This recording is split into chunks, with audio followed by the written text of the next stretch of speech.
Pay close attention. What you are about to see is fulfilling Bible prophecy.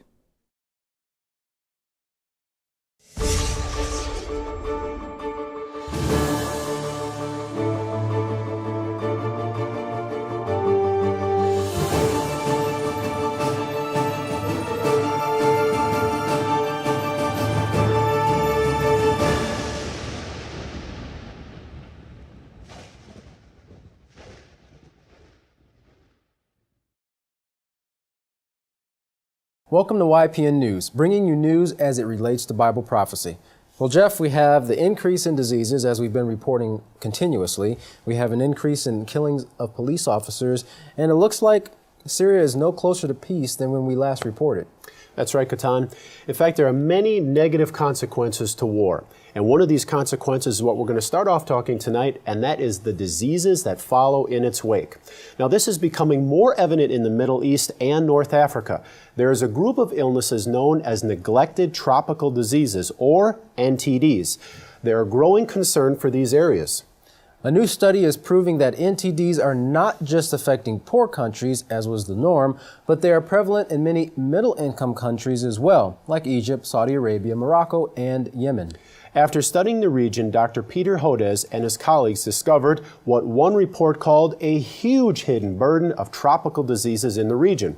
The list of diseases include dengue, Rift Valley fever, and Crimean Congo hemorrhagic fever.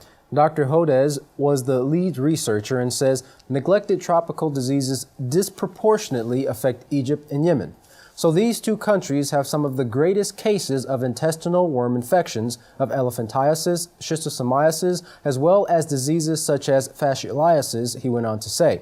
I like to call them the most important diseases you never heard of. The study also showed the comeback of old infections, such as cutaneous leishmaniasis, which creates large sores created by a sandfly. There are other infections which are transmitted from animals to humans, like brucellosis, a bacterial infection originating in cattle and sheep. Now, these diseases are a huge problem, but not a priority to the governments themselves because community and public health systems have been broken down. And Katan, one of the reasons their health systems have been broken down is the continual fighting that takes place in these countries. Well, we'll continue to look at the broken system and how it's continuing to break itself down as we turn it over, bringing it back home here to the United States, to our field reporter, Larry McGee, as he tells us a little bit about the state of the police force and the increase in killings that's been taking place lately. Larry? Thanks, Katan.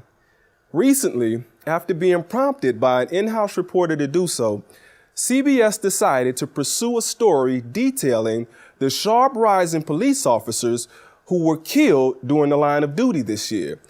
As they began, their attention received quick merit as two more officers were slain just this week. Michael Maloney, a police chief in Greenland, New Hampshire, was murdered while participating in a drug raid. He was only 8 days away from retirement. And on the West Coast, in Modesto, California, Deputy Robert Paris was gunned down while attempting to serve an eviction notice. The tale reads like this. Just this past Sunday, 4 officers were wounded in New York. 2 days prior, an officer was shot and killed in Austin, Texas, responding to a shoplifting. And last month, in Melbourne, Florida, a sheriff's deputy was killed during a traffic stop. Last year, 72 officers were killed during the line of duty. And only 4 months into this year, 35 officers have already been killed.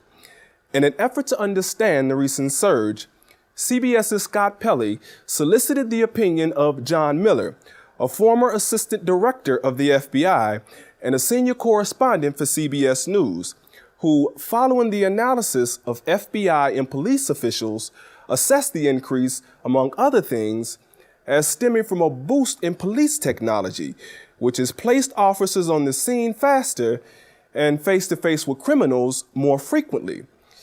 That perspective is doubtful for many, however, who view the latest rash of police murders not as any abnormality, but as further evidence of the decline in morals, which has produced a steady incline of violence each and every single year. For YPN News, I'm Larry McGee. Katan, Jeff, back to you. Thank you for that report, Larry. Now we're going to take a little bit further east to Syria, where we have been reporting for several broadcasts on the continuing turmoil taking place in that area.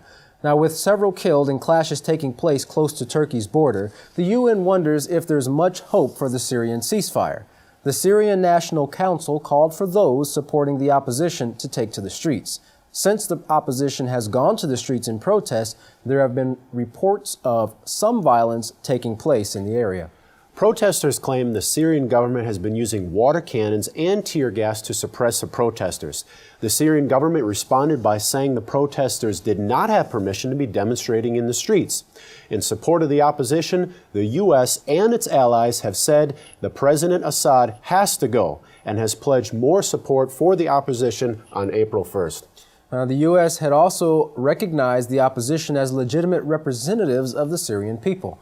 Qatar and Saudi Arabia has also called to arm the opposition, being close allies to the U.S. This, of course, is making it difficult as the UN is working to bring about peace in Syria, and other very powerful nations are supplying weapons to the opposition and calling for the president to step down. So it's causing a greater conflict between the two.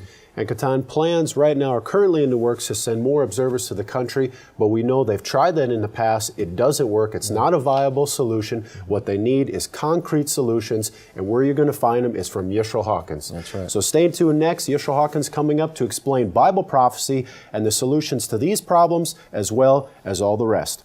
From all of us here at YPN News, I'm Jeffrey Heimerman. And I'm Katan Alexander. Thanks for joining us.